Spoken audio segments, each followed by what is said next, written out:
أعوذ بالله من الشيطان الرجيم بسم الله الرحمن الرحيم قل أعوذ برب الناس ملك الناس إله الناس من شر الوسواس الخناس الذي يوسوس في صدور الناس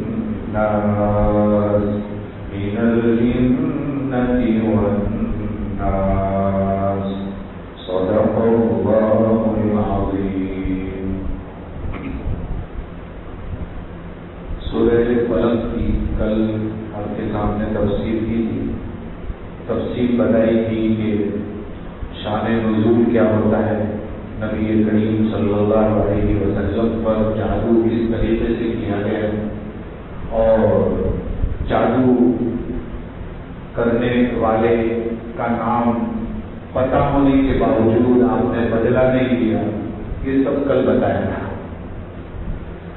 آج ہم سورہ ناس پڑھ رہے ہیں. ہم نے کل بتایا تھا دونوں صورتوں کو معوذتین کہا جاتا ہے اور معوذتین کا مطلب یہ ہوتا ہے کہ یہ وہ دو صورتیں ہیں جو انسان کو اللہ کی پناہ دلاتی ہیں شیطان مردود سے بھی اور دوسری مخلوقات کے شر سے بھی پناہ دلاتی ہیں, حفاظت کرتی ہیں. پہلی صورت کا ترجمہ بھی ہو چکا تھا. ہم آپ کو بتا چکے تھے وہاں اللہ تعالیٰ کی صرف ایک صفت کا تذکرہ آیا تھا. قل اعوذ برب الفلق, میں فلق کے رب کی. فلق کا رب سے مراد یہ ہے صبح کا رب. رات ختم ہوتی ہے تو صبح نکلتی ہے. جس نے نکالی اس کی پناہ میں آتا ہوں. یعنی اللہ تعالیٰ بڑا, وہ نکالنے والا کون ہے؟ اللہ تعالیٰ. اس لیے اس کی پناہ میں آتا ہوں. ایک ہی صفت کا تذکرہ ہے. اس کے بعد من شر ما خلق ومن شر غاسق اذا وقب, یہ سب شرور سے پناہ چاہیے. یہ تو ہو گیا. آگے کی جو صورت ہے اس کو پڑھتے ہیں, اس کا ترجمہ کرتے ہیں. کوئی آپ کہہ دیجیے کس کو کہا جا رہا ہے؟ اللہ کے رسول صلی اللہ علیہ وسلم. آپ کہہ دیجیے اعوذ برب الناس, میں پناہ میں آتا ہوں لوگوں کے رب کی. مراد اللہ ہے. لوگوں کا رب کون؟ اللہ ہے. سوال ہوتا ہے کیا لوگوں کے ہی رب ہے؟ جانوروں کے نہیں, دوسرے لوگوں کے نہیں, جناتوں کے نہیں, سب کے ہے. اس کا تذکرہ لوگوں کا تذکرہ کیوں کیا آگے کی بات سے سمجھ میں آئے گا. قل اعوذ برب الناس, میں پناہ میں آتا ہوں انسانوں کے رب کی. پھر آگے ملک الناس, انسانوں کے بادشاہ کی پناہ میں آتا ہوں. الہ الناس, انسانوں کے معبود کی پناہ میں آتا ہوں. اور پناہ کیوں مانگی جا رہی؟ آگے آ رہا ہے من شر الوسواس الخناس. الوسواس یہ مصدر ہے. اب یہ مصدر کیا ہے؟ یہ علمی چیز ہے, بس ترجمہ سمجھاتا ہوں. وسواس کے معنی بہت ہی زیادہ پھسلانے والا, وسوسے ڈالنے والا. کون ہے وہ؟ شیطان. اور الخناس اس کا اصل معنی ہے چھپنا. اس کا اصل معنی ہے چھپنا, پیچھے رہنے والا. تو اب ترجمہ کرتے ہیں ایسا شیطان جو پھسلانے والا ہے اور پیچھے ہٹ کر رہنے والا ہے, چھپنے والا ہے. اس کے وسوسے سے, اس کے شر سے کیا کرتا ہوں؟ پناہ چاہتا ہوں. پناہ کس کی مانگی جا رہی ہے؟ اللہ کی. کس سے مانگی جا رہی ہے؟ وسوسے ڈالنے والے سے. اور وہ کیسا ہے؟ خناس ہے. خناس کا مطلب پیچھے سے حملہ کرتا ہے, چھپ کر آتا ہے. کیا ہوتا ہے کہ اللہ کی ذکر ہوتا ہے تو بھاگتا ہے, اور جیسے اللہ کا ذکر ختم ہوتا ہے غفلت ہوتی ہے فوراً آگے بیٹھ جاتا ہے. اس کو کہتے ہیں خناس. الذی یوسوس فی صدور الناس, وہ جو انسانوں کے دلوں میں وسوسے ڈالتا ہے. ٹھیک ہے. اور کون ڈالتا ہے؟ وہ من الجنۃ والناس, وہ جناتوں میں سے بھی ہو سکتا ہے اور وہ انسانوں میں سے بھی ہو سکتا ہے. یہاں سے آپ کو سمجھ میں آیا ہوگا جو وسوسے ڈالنے کی بات آئی. یہ وسوسے بکری کو آتے ہیں, کتے کو آتے ہیں, بلی کو آتے ہیں؟ نہیں, صرف انسان کو آتے ہیں زیادہ. تو وسوسہ انسان کا کام ہے. وسوسہ آتے ہیں انسان کو, اس لیے اوپر بھی تینوں صفتوں میں یہی تذکرہ ہو رہا ہے. انسانوں کا رب, انسانوں کا بادشاہ, انسانوں کا معبود. یہ اس لیے کہا جا رہا ہے کہ آگے جو وسوسے کی بات آ رہی ہے وہ بھی انسانوں ہی میں ہوتا ہے، اس لیے اس کو ذکر کیا۔ اور ایک بات سمجھیے، اعوذ برب الفلق میں دنیاوی تکلیف کی بات ہو رہی ہے، بھائی جادو، ٹونا ٹٹکا، مخلوقات کا شر، اس سے بچنا ہی دنیا میں ہے نا۔ اور جو یہ سورہ ناس میں جو بات ہو رہی ہے وہ دینی نقصان کی بات ہے، اس لیے کہ شیطان تو ہمارا ایمان بھی خراب کر دیتا ہے، نماز بھی خراب کر دیتا ہے، پتہ نہیں کیا کیا خراب کر دیتا ہے۔ یہاں دینی نقصان کی بات ہو رہی ہے، سورہ فلق میں کس کی بات ہو رہی ہے؟ دنیاوی نقصان کی۔ دنیاوی نقصان سے بڑا نقصان کس کا ہے؟ کون سا ہے؟ دینی نقصان۔ بھائی دنیا میں تکلیف ہوئی تو تھوڑا بہت چل جائے گا، اصل زندگی تو اوپر کی ہے، لیکن دینی نقصان یہاں نہیں چلے گا، اس لیے کہ اس سے ہمارے آخرت خطرے میں پڑ جائے گی۔ تو دینی نقصان بہت زیادہ ہے، اس لیے وہاں پر اللہ کی تین صفتیں لائی جا رہی ہیں، اور 3 صفتوں کے بعد اس خطرے کو بیان کیا جا رہا ہے۔ دنیاوی نقصان کم ہے، اس لیے اس کے لیے صرف کیا کیا؟ ایک اللہ کی صفت ہے رب الفلق، اور اس کے بعد پھر دنیاوی نقصان بیان کیے کہ اس کے شر سے بنا چاہے۔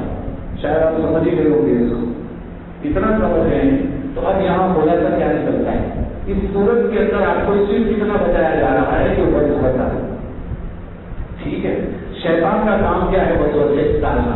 ایک مثال لیتے ہیں، شیطان کیا کرتا ہے؟ شیطان جو ہے نا یہی کام کرتا ہے کہ وسوسے ڈالے جائیں، خیالات بگاڑے جائیں۔ وسوسہ کا مطلب کیا ہے؟ دل میں غلط چیزیں چلتے رہنا، ہاں وسوسہ۔ شیطان آپ کے دل سے بات کرتا ہے، اس کو کہتے ہیں وسوسہ۔ ایک حدیث میں آتا ہے کہ شیطان جو ہے پانی کے اوپر اپنا تخت بچھاتا ہے، پانی پر اپنا تخت بچھاتا ہے جو اس سے بڑا ہے۔ کون سب سے بڑا کون ہے؟ ابلیس۔ شیطان اور سردار کون ہے؟ ابلیس۔ باقی سب اس کے چھٹونگے بٹونگے تو بچے ہیں، وہ سب حیران کرتے ہیں سب، ورنہ اصل سردار کون ہے؟ ابلیس۔ اور ابلیس پہلے جناتوں میں سے تھا، یاد رکھیے قرآن کریم میں سورہ داؤد نہیں ہے، کان میں نگل جن کی، وہ جناتوں میں سے ہی تھا، لیکن وہ شریر قسم کا تھا، بہت خطرناک، جنت سے نکالا گیا بات ابلیس۔ اب شیطان تخت بچھاتا ہے اور وہاں پر اس کی میٹنگ ہوتی ہے، اس کے جو چہرے چوراہے ہوتے ہیں وہ روزانہ اس کے پاس آ کر آج کے دن کا اپنا رپورٹ پیش کرتے ہیں۔ کیا کرتے ہیں؟ اپنا رپورٹ میں کیا پیش کرتے ہیں؟ کوئی کہتا ہے آج میں نے ایک آدمی کو نماز سے دور کر دیا، آج میں نے ایک آدمی کو ڈگری نہیں کر دی، آج میں نے ایک آدمی کو سزا دینے نہیں دی، آج میں نے ایک آدمی کو اچھا کام کرنے نہیں دیا، آج میں نے یہ کیا۔ تو شیطان تک کی بات سن کر کیا کرے؟ بہت اچھا کام نہیں کیا، برابر نہیں کیا۔ پھر ایک آتا ہے اور وہ آ کر کہتا ہے کہ آج میں نے میاں بیوی میں اتنا جھگڑا کروایا کہ میاں نے اپنی بیوی کو طلاق دے دی۔ تو شیطان اس کو گلے لگاتا ہے، اس سے اچھا کوئی کام نہیں کیا۔ اس سے کیا پتا چلتا ہے؟ یہ حدیث کا مطلب بیان کر رہا ہوں، میرے گھر کی بات نہیں کر رہا ہوں۔ اس سے کیا پتا چلتا ہے کہ جھگڑے جو گھر میں ہوتے ہیں اور طلاق تک کی نوبت آتی ہے، کون کرواتا ہے؟ شیطان رکھنا اندازی کرتا ہے، ذریعہ بنتا ہے۔ ہمیں کیا کرنا ہے؟ علماء نے لکھا اگر گھر میں سورہ فلق اور سورہ ناس کثرت سے پڑھی جائے تو جھگڑے ختم ہو جائیں گے، قل اعوذ برب الفلق پڑھتے رہے، قل اعوذ برب الناس پڑھتے رہے، میاں بیوی ایک دوسرے پر دم کرے، خود اپنے اوپر دم کرے، تو انشاءاللہ ان 2 سورتوں کی برکت سے فائدہ کیا ہوگا؟ فائدہ یہ ہوگا کہ انشاءاللہ اس کی حفاظت ہوگی اور گھروں میں جھگڑے ختم ہو جائیں گے۔ اتنا سمجھ گئے آپ؟ اتنا اگر آپ سمجھ گئے ہیں تو پھر آگے چلتے ہیں۔ وسوسے آتے ہیں، وہم آتا ہے، لیکن وہم کا کوئی علاج نہیں ہوتا۔ ہم آپ کو بتاتے ہیں وسوسے آتے کہتے ہیں، نماز میں بھی وسوسہ آتا ہے، وضو میں بھی وسوسہ ہے، لیکن آپ کو کیا کرنا ہے؟ ڈرنا نہیں۔ اکثر لوگ وسوسوں سے بہت پریشان رہتے ہیں، ڈرنا نہیں، وسوسے آتے رہیں گے لیکن آپ کو اس کا مقابلہ کر کے آنا چاہیے۔ اس کی تفصیل تھوڑی دیر سے ذکر کروں گا، میں صرف اتنا کہنا چاہتا ہوں کہ وسوسے آتے ہیں، وہ جاتے بھی ہیں، آتے بھی ہیں، جاتے بھی ہیں، جاتے رہتے ہیں، آتے جاتے رہتے ہیں۔ نماز میں وسوسہ آتا ہے، نماز کی ضرورت کی بگاڑ دیتا ہے۔ وضو میں وسوسہ آتا ہے تو سوچتا ہے میرا وضو ہوا کہ میرا وضو ہوا کہ میرا وضو ہوا کہ کبھی شیطان وضو کرتا ہے، آپ کی قومی کوشش خوش کرے گی، شاید یہ چوکا رہ جائے، شاید اپنا چوکا رہ جائے۔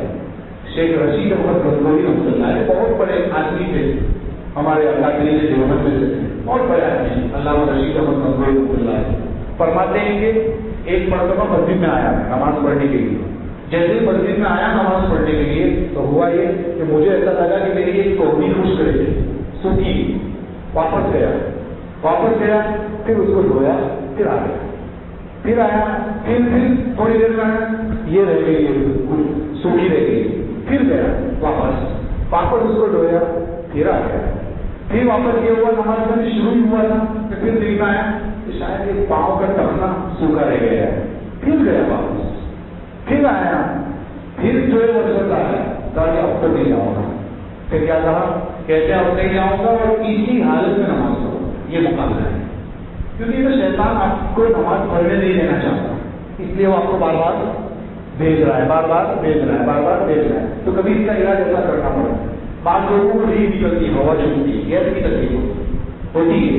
کتنی مرتبہ ایسا ہوتا ہے کہ گیس جو ہے آپ کی اس مخرج سے باہر نہیں نکلا ہوتا ہے, واپس جا چکا ہوتا ہے, لیکن دل میں کیا آتا ہے, شاید میرا وضو ٹوٹ گیا, شاید میرا وضو ٹوٹ گیا. تو یہ شاید واحد سے کام نہیں کرتا. اگر ایسا کرتا رہے تو نماز نہیں پڑھنا ہے. ایک رکعت پڑھی, پھر گیا, اگر وضو ٹوٹ گیا, پھر گیا, پھر ٹوٹ گیا, پھر گیا, اس سے کام نہیں چلے گا. اس کا یہ مطلب بالکل نہیں ہے. کسی کو اگر بیماری ہے گیس اور سچ میں اس کی ہوا نکل گئی, اس لیے کہ علماء نے یہ بھی لکھا ہے کہ جب ہوا نکلے گی تو بو آنا پڑتا ہے, بو آئے گی, آواز آئے گا, کچھ نہ کچھ تو ہوگا. یہ بھی ضروری نہیں ہے کہ بو آئے یا آواز بھی آئے, کبھی کچھ بھی نہ آئے اور آپ کو یقین ہے کہ ہوا نکلی ہے تو آپ تو وضو ٹوٹا ہے. بعض لوگوں کو ایسی بیماری ہوتی ہے تو بیماری میں تو آپ کو جانا ہی ہے, لیکن بعض مطلب وہم ہوتا رہتا ہے نا, اس میں نہیں جانا ہے, اس میں آپ کو مقابلہ کرنا ہے کہ نہیں. صحیح میں مسلم رحمۃ اللہ علیہ بہت بڑے عبادت عالم میں تھے. ان کے پاس ایک شخص آیا اور کہنے لگا کہ میں نماز پڑھتا ہوں نا تو پیشاب کے قطرے جو ہے ایسا لگتا ہے کہ جیسے بھیگے میری جو ہے میرا پائجامہ بھیگا دکھتا ہے. صحیح سے مسلم رحمۃ اللہ علیہ نے فرمایا, اگر وہ قطرہ میں اگر میری جگہ ہوں اور وہ قطرہ نکل کر رام تک آ جائے تب بھی میں نماز پڑھوں گا, چھوڑوں گا نہیں. کیا کہنا چاہتے تھے وہ, یہ کہنا چاہتے تھے شیطان مجھے پٹی سکھانا, پٹی بتا ہے کہ ایسا کر, ایسا ہوگا, میرا وضو ٹوٹ رہا ہے, یہ ہو رہا ہے. یہ خلاصہ ہے. وسوسہ اس طریقے سے آتا رہتا ہے, لیکن آپ کو مقابلہ کر کے آنا چاہیے. اب جانتے ہیں وسوسے 3 طریقے ہیں, اسی کو سمجھاؤں گا اور بات کروں گا. وسوسے 3 طریقے ہیں. ایک پہلا جو وسوسہ ہے وہ آتا ہے ایمانیات کے بارے میں. ایمانیات کے بارے میں وسوسہ مطلب سمجھ لیجیے ایسا کہ انسان کبھی کبھی سوچنے بیٹھتا ہے تو ایسا سوچتا ہے اللہ بھی ہوگا کہ نہیں ہوگا, نبی کریم صلی اللہ علیہ وسلم آئے بھی ہوں گے کہ نہیں آئے ہوں گے, یہ آیا بھی ہوگا کہ نہیں آیا ہوگا. یہ ایمانیات ہے. ایمانیات آپ جانتے ہیں, آپ نے ایمان مفصل پڑھا ہوگا. آمنت باللہ, میں کس پر ایمان لایا, اللہ پر. وہ ملائکتی, کس پر ایمان لایا, فرشتوں پر. اور کتبی, اللہ کی کتابوں پر. کون سی کتابیں, توریت, زبور, انجیل, قرآن. اور رسولی, تمام پیغمبروں پر بھی ایمان لایا. کتنے پیغمبر آئے ہیں, 1,24,000. کمویش کیوں بولتے ہیں, اس لیے کہ فکس پتا نہیں, اس لیے ہم بولتے ہیں کمویش. 1,24,000 جس کو ہم بولتے ہیں 1.25 لاکھ. اور آپ یہ بھی بتا دو ساتھ ساتھ ایک نقطہ, اللہ تعالیٰ کو سب سے زیادہ نبیوں میں محبت کس سے ہے, آپ سب سے زیادہ. تو آپ صلی اللہ علیہ وسلم کے صحابہ کی تعداد کتنی, 1,24,000. جی, اللہ کے قاصد, اللہ کے پیغمبر کتنے, 1.25 اور آپ صلی اللہ علیہ وسلم کے قاصد کتنے, 1.25. ادھر بھی 1.25 اور سرکار کے قاصد بھی 1.25. اللہ نے آخری نبی کے جو قاصدین کی تعداد بھی 1.25. یہ محبت کی بات ہے اللہ کے رسول سے. اب چلتے ہیں اور رسولی والیوم الآخر, آخرت کے دن پر بھی میں ایمان لایا. والقدر خیرہ وشرہ من اللہ تعالی, تقدیر چاہے اچھی ہو چاہے بری ہو سب کس کی طرف سے, اللہ کی طرف سے. والبعث بعد الموت, موت کے بعد دوبارہ زندہ ہونا, یہ ہمارا کیا ہے, عقیدہ ہے. اور ہم دوبارہ زندہ ہونے والے میدان محشر, یہ پتہ ہے. ٹھیک ہے, یہ ایمانیات ہے, یہ تفصیل کا ہے. لیکن آپ کو میں یہ بتانا چاہتا ہوں کہ اگر اس میں اگر خیال آ جائے کہ اللہ نے کہ نہیں, رسول ہے کہ نہیں. صحابہ کرام کی ایک روایت ہے مشکات شریف میں, آ کر کہنے لگے اللہ کے رسول صلی اللہ علیہ وسلم سے, اللہ کے رسول ایسے ایسے خیال آتے ہیں کہ مجھے زبان پر لاتے ہوئے ڈر لگ رہا ہے, مجھے زبان پر لاتے ہوئے ڈر لگ رہا ہے. اللہ کے رسول صلی اللہ علیہ وسلم نے فرمایا یہی تو ایمان, یہی تو ایمان ہے. شیطان وہی جاتا ہے جہاں مال ہوتا ہے, چور وہی چوری کرتا ہے جہاں کچھ ہوتا ہے. تو شیطان کو آپ کے دل میں جو ایمان کی دولت ہے نا, اس کو لوٹنے کی کوشش کوشش کر رہا ہے, اس کو چھیننے کی کوشش کر رہا ہے. تو اگر ایسا ہو کہ آپ کے دل میں ایمان کے بارے میں کوئی وسوسہ آنے لگی ایک, اور اس کے ساتھ ساتھ آپ کا دل بھاری بھاری ہو جائے, یار اس کو بیان بھی نہیں کر سکتا, ایسا لگتا ہے, تو گھبراؤ مت. یہ کیا ہے, یہ کیا ہے, صحیح ایمان. یہ تو آپ کا ایمان ہے جو اللہ تعالیٰ نے آپ کے دل میں رکھا ہے. اچھی بات ہے. اس سے بچنے کے لیے کیا کرنا پڑے گا, اچھے ماحول میں رہنے کا کچھ نہیں ہوگا, انشاء دھیرے دھیرے نکل جائے گا. یہ تو ایک بات ہوئی. یہ تو ایک بات ہوئی کیا, پہلی چیز کس کی, وسوسے. وسوسہ دوسرا گناہوں کا وسوسہ. کس کا, گناہوں کا وسوسہ. گناہوں کا وسوسہ, کوئی لڑکی کی کیا اس کے ساتھ کچھ زنا کر رہا ہوں. کبھی ایسا ہوتا ہے کہ میں چلا جاؤں کچھ غلط کام کر رہا ہوں. کبھی دل میں خیال آتا ہے یہ کر رہا ہوں وہ کر رہا ہوں. اللہ کے رسول صلی اللہ علیہ وسلم فرماتے ہیں خیالات پر اللہ کی کوئی پکڑ نہیں. بھائی خیال آ جائے تو اس سے آپ کی کوئی پکڑ نہیں. آپ کے نامہ اعمال میں کچھ بھی نہیں لکھا جائے گا, کچھ نہیں, کوئی گناہ نہیں. گناہ کب ہوگا, جب آپ اس کو کر لیں. جیسے بھائی زنا کا خیال آیا, لیکن زنا کے خیال آنے پر پکڑ نہیں ہے, لیکن زنا کر لیا تو پکڑ ہے. جی, غلط کام کرنے پر پکڑ ہے, غلط کام کے خیال آنے پر پکڑ نہیں ہے. تو ایسے خیالات آتے ہیں تو بھی گھبرانے کی ضرورت نہیں ہے. اس کا علاج کیا ہے, آپ اچھے آدمی ہیں, نمازوں کے پابند ہیں, اچھے اچھے لوگوں کو آتے ہیں ایسے خیالات. ایسی گھبرانے کی ضرورت نہیں. بڑے بڑے لوگوں کو آتے ہیں, وہ آپ کو بیان تھوڑی کرنے آتے ہیں کہ آپ کو آتے ہیں, وہ بیان نہیں کرتے, لیکن خیالات بہت سے بڑے بڑے لوگوں کو آتے ہیں.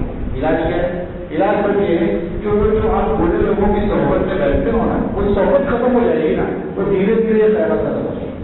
بس صحبت ذرا ایک چیک کرنے کی ضرورت ہے, کہاں بیٹھتا ہوں, کس کے ساتھ بیٹھتا ہوں. وہ لوگ میرے ساتھ میں کبھی کبھی باتیں کرتے ہیں, کبھی یوٹیوب کھولتا ہوں تو میں کیا کیا دیکھتا ہوں, کیا کیا چیز میری آنکھوں سے گزرتی ہے, وہ سب چیز پھر کبھی کبھی آپ کو گناہ کے خیالات پڑ جائیں. لیکن یاد رکھنا, اگر آپ نے اچھی صحبت اختیار کی اور اگر ان خیالات کو پکڑنے کی کوشش نہیں کی, بچانے کی, اس سے بچنے کی, تو یہ دھیرے دھیرے گناہ میں مبتلا ہونے کا خطرہ ہے. اس لیے آپ کو اس کی فکر کرنی پڑے گی اور اچھے ماحول میں رہنا پڑے گا, اچھی صحبت اختیار کرنی پڑے گی. یہ بات سمجھ گیا. تیسرا کیا ہے, تیسرا جو ہے بے موقع وسوسہ آنا. وہ کیا ہے, نماز شروع کی, کتنے گئے دکان, پھر نماز شروع کی, گئے گھر میں, کہ کیا ہو رہا ہے پتا نہیں, ایسا ہوتا ہے, یہ کیوں ہوتا ہے. کہتے ہیں وہاں خالی نماز میں بہت خیال آتے ہیں. ہاں جی, اچھی بات ہے. کیا مطلب ہے یہ جو بے موقع وسوسہ, اس کو یہ ڈگری کی کرنا وسوسے, یہ کیوں آ رہے ہیں. آسان بات, یہ اس لیے آ رہے ہیں, یہ اس لیے آ رہے ہیں کہ ایک شیڈیول ہے, وہ شیڈیول ہم توڑ رہے ہیں, صحیح طور پر نہیں کیا. شیڈیول بنایا کیا, اذان ہو گئی, اس کے بعد مسجد آئیں گے, وضو کریں گے, وضو سے پہلے, وضو کے بعد نمازوں سے پہلے سنتیں ہوگی تو سنتیں پڑھیں گے, وہ پڑھنے کے بعد پھر فرض نماز آئیں گے. تو مطلب فرض نماز کا نمبر بہت دیر کے بعد آتا ہے. برابر شیڈیول آپ کو سمجھنا ہے, کہاں سے شروع پر کہاں ختم ہو رہا ہے. ہمارا حال کیا ہے, ہمارا حال کچھ دوسرا ہے. ہمارا حال ایسا ہے, اذان ہوئی نا تو بیٹھے ہیں گھر میں ایسے ماؤں میں, تو پھر اذان ہو گئی, پھر کیا ہو رہا ہے, اذان ختم ہو گئی نا, چلو بچے ابھی تو 15 منٹ دے, ابھی تو 15 منٹ, وہ 15 منٹ دے رہے تو باتیں چلتی, باتیں کرتے, بہت باتیں کرتے. اب کیا ہوا, 5 منٹ بعد, 5 منٹ بعد نکلتے ہیں اندر دے پہنچ جائیں گے, 2 منٹ آنا ہے, پھر 2 منٹ کے بعد پھر 3 منٹ ہوئی, پھر 2 منٹ بعد پہنچ لوٹ جائے. اب کیا ہوا, یہاں پہنچے گی پیشاب لگے, مسجد پہنچے یعنی پیشاب لگے گیا تھا ٹوائلٹ میں.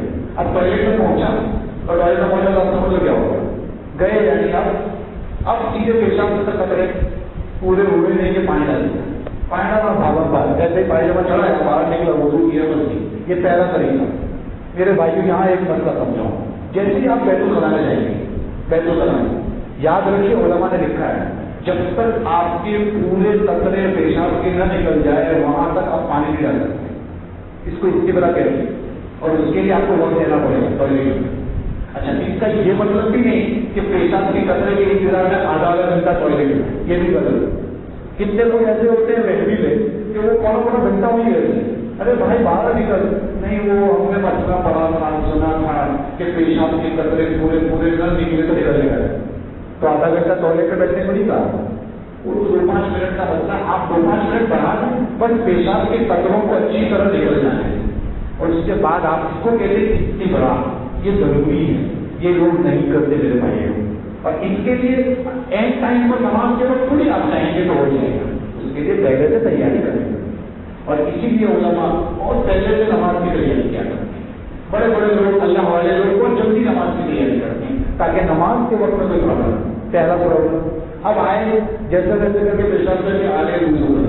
اب وضو میں پہنچے نا تو وہ نل چالو کیا اور نل چالو ہے اور اسی کا کام جائے گا، بگڑ جائے گا. پھر اس کے بعد چاہیے، اس کے ساتھ بات چاہیے، سورج دکھ نہیں رہا ہے، اصل میں کہا تھا، اور اس کے پانی چاہیے. کم سے کم علماء نے لکھا ہے اور سب جانتے ہیں کئی بالٹی پانی تو ہمارا ایسے ہی آ جاتا ہے، ایسے ہی چلا جاتا ہے. علماء نے لکھا ہے پانی اگر آپ کے گھر کا ہو، خود کا گھر ہو، خود کے گھر کا پانی ہو، اگر اس کو آپ نے ضرورت سے زائد استعمال کیا تو گناہ ہے، بہت بڑا گناہ ہے. اور مسجد کا پانی تو وقف ہے، اگر اس کا پانی بے جا استعمال کیا تو حرام ہے. تو حرام کام کو کر کے وہ جتنا ہے ہوگا سمجھ لو. پانی کتنا، وہ کہتے ہیں کہ ایک فٹ میں آپ وضو فرماتے تھے، ایک سا میں غسل فرماتے تھے، تو وہ ایک فٹ تو خالی اتنا ہی آدھے گلاس میں وضو ہو جاتا ہے، صرف آدھے گلاس. بتاؤ یہاں کوئی آدھے گلاس میں وضو کر دیتا ہو؟ کوئی نہیں کرے گا، ہم میں کوئی نہیں کر سکتا. وہ نل آ گیا تو ہاتھ دھو بھی رہے، باتیں بھی ہو رہی، ہاتھ دھو بھی ڈسورٹ بھی کر رہے، پانی چاہیے، پانی چاہیے. میرے بھائیوں، جو لوگ وضو کرتے ہوئے پانی کا بیجا استعمال کرتے ہیں ان کو نماز کا کبھی دل نہیں لگے گا. یہ کتابوں میں ان کو کبھی دل نہیں لگے گا کیونکہ وہ حرام کام کر کے بس جیتنا ہے. ایک بات، اب وضو ڈھنگ سے کیا نہیں کیا کچھ بتائیں، کیا یوں کیا یوں کیا یوں ہاتھ ڈالے یوں کیا، چلے بس جیتی کرنا. اب بتاؤ یہ وضو کے بارے میں ہے کہ اگر صحیح طریقے سے وضو ہوگا تو نماز میں جان پڑ گئی. تو یہ مسئلہ وہی ہے کہ وضو کے دوران باتیں ہی کرتے رہتے ہیں. اب آگے مسجد میں کوئی دعا نہیں، وضو کے بعد کی دعا نہیں، وضو سے پہلے کی کوئی دعا نہیں پڑتا. مسجد میں آ گئے، وہاں بھی یہی حال. اب کال کرنے سے نماز شروع کی تب سیدھی بات ہے آپ جو کچھ کام کر کے آئے ہیں آپ. اب شیطان جو اذان سے تو بہت دور بھاگ گیا ہے، اقامت جو ہوتی تکبیر اس کو بھی بہت دور بھاگ جاتا ہے کیونکہ اس کو اللہ کا نام پسند نہیں ہے. تو یہ دو چیزیں تو بھاگتا ہے، لیکن جیسے نماز شروع ہوتی ہے تو حدیث شریف میں آتا ہے اس کے قلب پر آ کر بیٹھ جاتا ہے، سن لیتا ہے، قلب سینے پر آ کر بیٹھ جاتا ہے. اب جو باتیں کبھی یاد نہیں آتی نا وہ نماز میں آتی. کہتے ہیں نا امام حنیفہ رحمۃ اللہ علیہ کے زمانے کا ایک واقعہ مشہور ہے، کسی کتاب میں پڑھا نہیں لیکن کسی نے سنا ہے کہ جو ہے مشہور واقعہ ہے کہ ان کے زمانے میں ایک آدمی کا خزانہ گم ہو گیا. تو وہ خزانہ گم ہو گیا تو وہ امام صاحب کے پاس آیا کہ مجھے خزانہ چاہیے تو میں وظیفہ بتا دو. امام صاحب نے کہا 2 رکعت نماز پڑھو مل جائے گا. خزانہ اس کو مل نہیں رہا. پہلے زمانے میں کباڑ نہیں ہوتے تو وہاں جو سامان رکھا ہے تو وہ ایسے زمینوں کے اندر دفن کر دیتے ہیں. خزانہ زمینوں میں پہلے زمینوں میں دفن ہوتے تھے. وہ جگہ بھول گیا اور اس کو خزانہ ملتا نہیں تھا تو بہت پریشان تھا. امام صاحب نے کہا 2 رکعت نماز، جو نماز پڑھی نا پہلی رکعت کے رکوع میں اس کو یاد آ گیا کہ کون سی جگہ ہے. تو وہ نماز کا رکوع توڑ گئی، بھاگا جلدی کھولا اور کھول کے سامان نکالا اور ہدیہ لے کر امام حنیفہ رحمۃ اللہ علیہ کی خدمت میں کہ آپ نے زبردست وظیفہ بتایا کہ کہا یہ کیا ہوا، پہلی رکعت کے رکوع نہیں یاد آ گیا، اگر اس کے بعد سجدہ کرنے کی ضرورت کیا، رکوع نہیں یاد آ گیا. اب سوچیے حالات بتانا ہوں میں آپ کو، یہی حالات ہے کہ ہم لوگ نمازوں کے اندر ڈھونڈتے ہیں. ان وسوسوں سے بچنے کے لیے آپ کا یہ شیڈیول جو ہے نا وہ درست کرنا پڑے گا. نماز میں وسوسہ نہ آئے، یہ بھی آ جاتا ہے تو کوئی بات نہیں، آپ ٹریننگ کیجیے نا. ہم جو ہے اچھے تاجر بننے کے لیے یہ بھی ٹریننگ کرتے. وہ امبانی جو ہے اتنا بڑا مالدار بنا تو اس سے پوچھیں گے نا تو بتائے گا 25 سال پہلے میں ایسا تھا، پھر میں نے اتنی محنت کی تو 10 سال بعد یہاں پہنچا، پھر میں نے 5 سال محنت کی تو یہاں پہنچا، پھر میں نے 5 سال محنت کی تو یہاں پہنچ گیا. آج اسے چلتے ہی چلتے پیسوں کے بعد بہت مالدار ہے وہ. تو کیا دنیا کے اندر ترقی کرنے کے لیے کتنی محنت کرنی پڑتی ہے تب جا کے. تو کیا ہم اپنی نماز کو درست کرنے کے لیے ٹریننگ نہیں لے سکتے، محنت نہیں کر سکتے؟ آپ پہلے بھی کوشش کیجیے تو شاید الحمدللہ رب العالمین تک بھروسہ نہیں آئے گا. اور رحمان الرحیم میں آیا تو کلام تک آتا ہی رہا، کوئی بات دوسری بھی ٹریننگ کی اور رحمان تک آئے گا. ایک دن ایسا آئے گا کہ پوری نماز کی وجہ سے ختم ہو جائے گی. لیکن آپ کو اس کے لیے محنت کرنی پڑے گی. بغیر محنت کے میرے بھائیوں کچھ نہیں ہوگا.